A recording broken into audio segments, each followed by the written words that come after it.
okay, if a man as Benson would say this, there's also the possibility that this is factually correct. But that's if what Benson said. You've said he's not a flippant person. That is correct. But what if in that instance, actually, the statement is not correct? And I ask that question knowing for a fact. Now, when I marry your daughter and I come to you for land, should you look at me as a possible source of income, or should you consider the fact that my daughter is in your custody? Honestly speaking, my subscribers, viewers, and those that have been following me on this particular conversation, I think you guys are the best. Let me know if you say I think you guys are the best. And because I have seen a lot of conversation in the comment section in the community, well, you raised a lot of concern.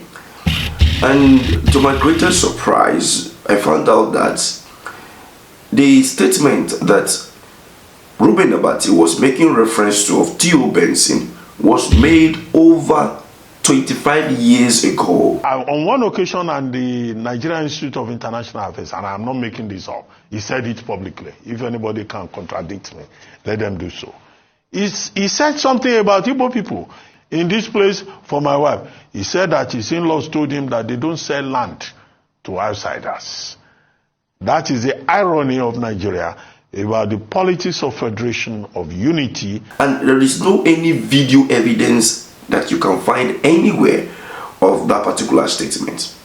Now, this video is going to be a little bit longer, and I would like you to stay to the end of this video to have a full understanding for the statement I have made earlier and the one I will be making further. Now, the video I'm going to play for you to watch is from Arise TV, and all credits to them.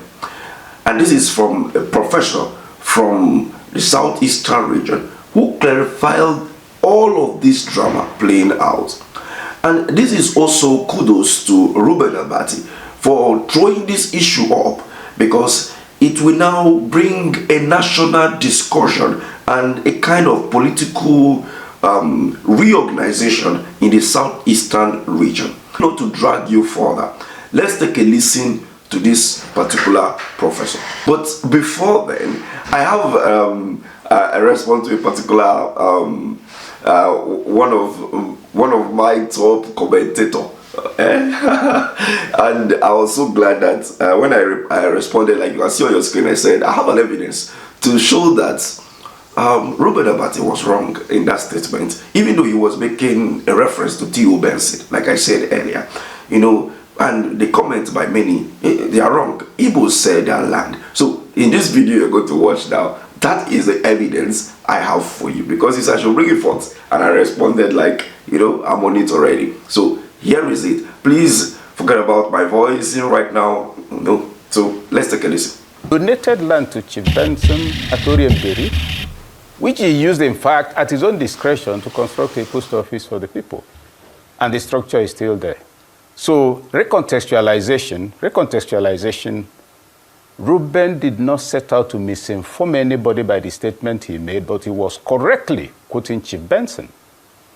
Now, so let us also get it to that point. And then when the altercation, if you like that expression, between him and his colleague, brilliant presenter, the young lady, remember he said, in a bit of anger, which was a little too heated, that if others, apparently he has some other sources, and if others have, let them present anthropological evidence. Now, the point there is this.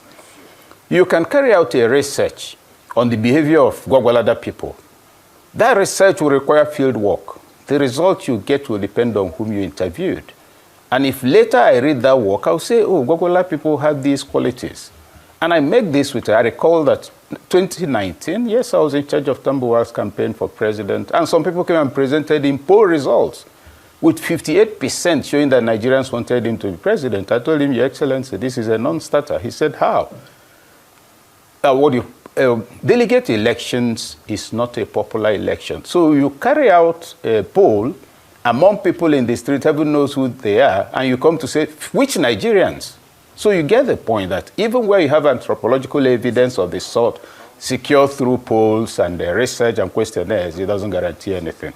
Why I take this trajectory is for us not to. There's what you call reported speech. In interpretative writing, When I make a statement and you say, Okey Ikechukwu said, you're conveying what I said. If I now say, Okey Ikechukwu said, and I agree, I'm endorsing, I'm taking ownership. So having contextualized it from the origin of the expression itself, that it was a narrated story, I've also presented counterfactual that the man actually has land donated to him. I will add that the former director of works at the Federal University of Technology in Owerri has land in Owerri that he bought. That's where he lives. He's a farmer today. If you go to Owerri, you have the Rotibi Street off Douglas Road.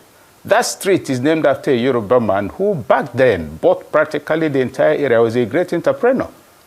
Those the Igbo people who own lands in those areas bought it from him. Then, of course, you recall that Umaru Atine Alaji was a mayor of Enugu sometime in the 60s, or was it 50s now? He was also in charge of land allocation. Igbos didn't meet and sell him, don't sell to outsiders. If you go to Enugu today, the one area, Garki area, people from all over the country have land there. So there's, I think even for me personally, when I watched the controversy, I said, thank you, Reuben, because this has thrown up a matter on which there should be national discourse. More people will gain information and will all be the better for it. That's the essential point. The second one is about land generally.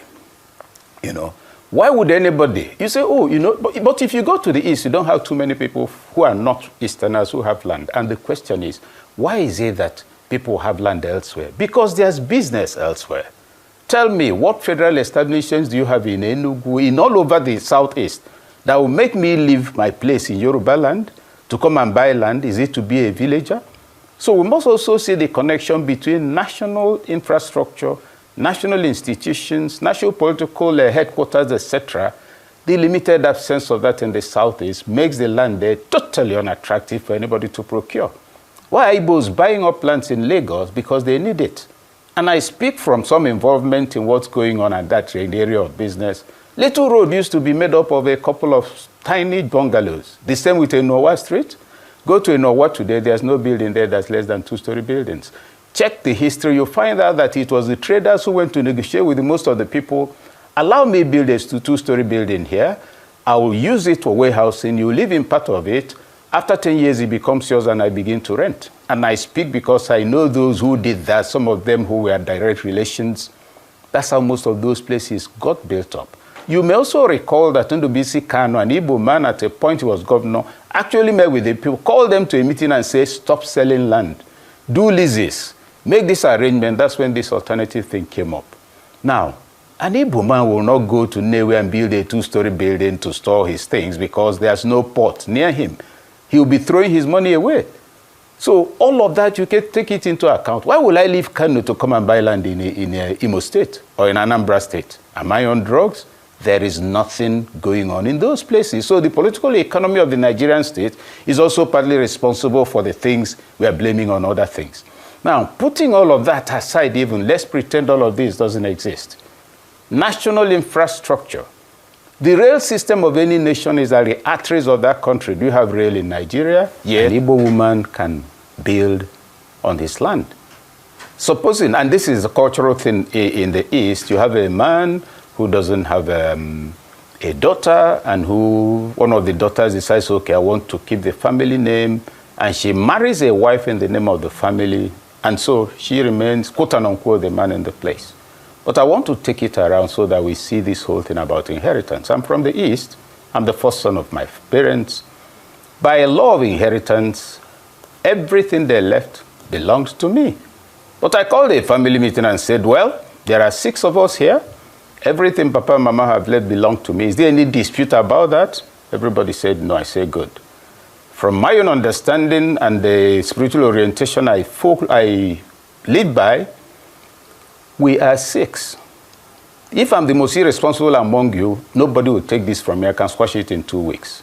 Now, I want it divided into 6. Each person takes his part because we're all equal. He had 6 children.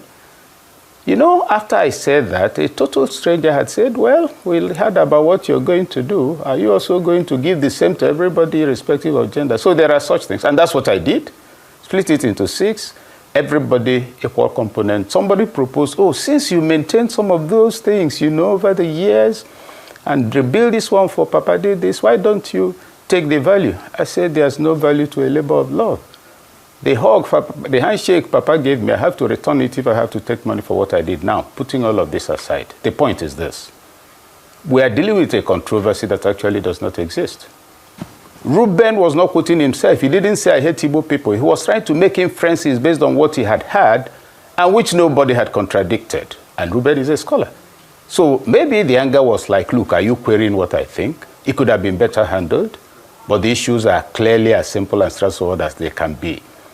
When you find that Igbo land with very tiny land mass doesn't have too many people there, you must ask yourself a question. Why would anybody come to the southeast to buy land? Just tell me what business is going on there. Go to the southeast now and cite any massive industry, whether petrochemical, whether you like it or not, wherever you are in the country, if you're made GM, you'll come. Support services will come, technical people will come. The only thing going on in the southeast in the name of business is the business of the people. If you go to Ogbomosho, check the population. Is it filled up with outsiders? You find Igbos there because they find trading opportunities. They are traders mostly. So let's not mistake an economically and socio-political determined variable. Let's not take it to be a conscious conspiracy. Why didn't Igbos meet and tell Umoru in Enugu, no, don't allocate land? So let's not delude ourselves. There is no incentive for any Nigerian outside the southeast to go there and buy land. There's incentive in Abuja, there's incentive all over the place, because if you buy, you make a lot of money with it. If you can stay a little bit longer, you have a full dose of what the professor said in regards to this whole drama. El-Rufai came here and told us that the lands in Abuja are 80%, I think at least not less than 65% owned by Igbos. Now, were they buying it to keep? It was business opportunity. The rentals in Lagos, the purchases in Lagos for the same reason. So let's contextualize it properly and end this controversy. Investment for his daughter and his wife. We must also ask ourselves. Prof. Benson was a very sophisticated man, a businessman, somebody in the entertainment industry. If he wanted to make investment for his daughter and his wife, is it to go and build a house in their village? So we might choose to pursue it, but the fact that there's land donated to him at no cost, for me, given our culture and our attitude to in-laws, your in-law, you handle him as an egg so that he doesn't break the egg you gave to him. That's my perception of that land. That is possibly, at the time he spoke of land, that they say, no, please come, Biko, come and take this one. You're our in-law, you're our brother. That's a possibility I want to look at. The context of his statement, if you had a video, one would have seen whether he was joking or he was laughing or whatever. But he's taken here without the benefit of over 20 years of knowing what happened in that hall. We're seeing it as a statement he solemnly made. I went there to buy land and nobody sold land to me because they said I was an outsider. Who is an outsider? If I respond to that question in the way you framed it, it will mean admitting there's a policy about selling land to non-indigents. That policy does not exist. That notion does not exist. That attitude does not exist. Communal ownership means that lands, you know which kindred has which land. The challenge often is that you may have a piece of land here and a piece of land there, and there are the lands of 3 other people in between your own. You now say, okay, I am interested in your land. They say, well, do you have land elsewhere? Let's compare the sizes and we take it in exchange. That's number one. Number two, as a family is growing, you already know that this is a person who will have the main house. If the family has no other lands elsewhere, which is actually the case in most places, including my own place, as you grow older, you go to buy land. My father bought the land on which he built. I bought land also, and with great difficulty. So there is nothing about outsiders. There is just no land. If people are converting their places to cemeteries, because there are so many things that need to be unraveled. And I'm actually glad this whole thing came up, because there's this imaginary perception of this, they will come here and buy land and do businesses, but they will not sell land to them. They are so insular, they are so nothing of the sort. The communal ownership thing presents a problem from the angle of having land that's big enough for anything big. So to do something, you find negotiations with 3, 4 families. Somebody may even refuse. You've got 3 sections. There's a third section that will make it the exact size you want. I say, no, we are not selling our own. We are attached to it. It's a family head who got it so and so centuries ago. All that problem is there.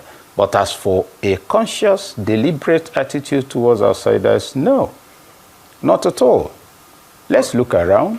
I cited Rotini Street, yes, and all the rest of it. So we need not drive a narrative that does not exist. If you say that you don't have too many non-Easterners owning land in the Southeast, that's absolutely correct. If I'm a non-Easterner, there's no reason why I would go there to buy land, quite frankly. What for? Is it the population? How many of them in the Southeast like to live in another person's house? What business am I going? Is it that will warrant my going there to buy land? But there's business in Kano that will make me go to buy land. I can build a hotel. There's business all over the place. There's every reason why I will spend $1 trillion to buy land in Metama in Abuja. If you lease it for 1 year, I'm done for the rest of my life. I mean, for 10 years. So what is it in the East that you have? Businesses, shops, opening and closing at the end of the week. That's why somebody will leave Jigawa and come there. No, he will come there and sell his car, holding only a mat. After selling, he goes back. He has no further incentive to stay on. Somebody comes from Bayelsa, he has something to do and go back. There's nothing to detain him here. You go to Lagos, there's a lot to detain you. The business opportunities are there, the incentives are there, the infrastructure is there, the resources are there. And you also have a metropolitan setting that will drive other businesses that didn't even occur to you before you came. The port is there. If you're not going to be importing and selling, you can service those who are doing that. Please tell me what's going. Take Innocent out of the Southeast, take Koschari, take a few of the companies out of the Southeast, which are individual investments. Take them out of the Southeast and tell me what kind of region that is. And as I said earlier, where is the rail line in the Southeast? The gas plant we've been talking about all over how to develop this country. What's the gas plant? He said, oh, it was in the what do you call it, in the plant. Where is it in the Southeast? How long did it take to build the second Niger bridge? How long did that take? Political leadership can help with that. But when the big and major players are fighting each other, as you can see that happening, it becomes a question of man pass man, as they say in local parlance. So coming together with all the billions to develop the Southeast will be good. But as things stand today, and given the disposition of many of those who are in a position, who are capable of doing that, the challenge is that of who will be at the head of the table. That's part of the challenge. But why I don't say it's a challenge is that each person can be doing the bit he can at his own level. There's the other thing also about the Igbo spirit. If I discover that you're giving water to your village, you're building roads, giving scholarships, the competitive spirit, positive competitive spirit, okay, he can uproot an Iroko. I too can uproot 2 Irokos. That's the kind of competition you're likely to find, that where those billionaires begin to make interventions, the other one will say, how can his town look better than my own? No. We're all here. Let those who are going to see his own in the next 18 months is my own, they'll be coming to. That's the sort of thing that needs to happen. But the major crisis of lack of political cohesion remains the greatest misfortune of the Southeast as I speak. Because whether as a voice at the national level, whether through Ohanese, that they should rally round, whether through youth leaders, among other things, the crisis remains. You hear more than one voice on most issues, and this doesn't sound well outside Igbo land, and it needs to be resolved. But yes, you have enough resources by Igbo sons and daughters to develop the place. All right. If they can't get a consensus, let them focus on their areas and let there be a competition about who can do better than the other in developing his area. All right. Now, when you look at the video on this whole issue, you will understand that the bone of contention here is not even whether the Igbos sell land or not in that particular video. It was about the conduct of Dr. Reuben Abati to Okey, and he is uncalled for. That was the essence of that particular video. But it has thrown us into the conversation of whether they sell land or not. And for that reason, and these are the issues to show clarity to the fact that the Igbos, they do sell land to non-indigens. And that you can see from what the professor is said. So, at the end of the video, let me have what you think at the comment section. What do you make of all of this? Should we go on a street ride Should I come to you? Let's have this conversation one-on-one on the streets. Let's talk about this to understand if this is something we should be debating on. Should the federal government do better by investing in the southeastern region of the country in order for us to have, the presence of other people?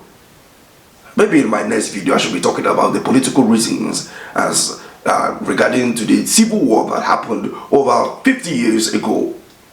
What do you think? Thank you for watching.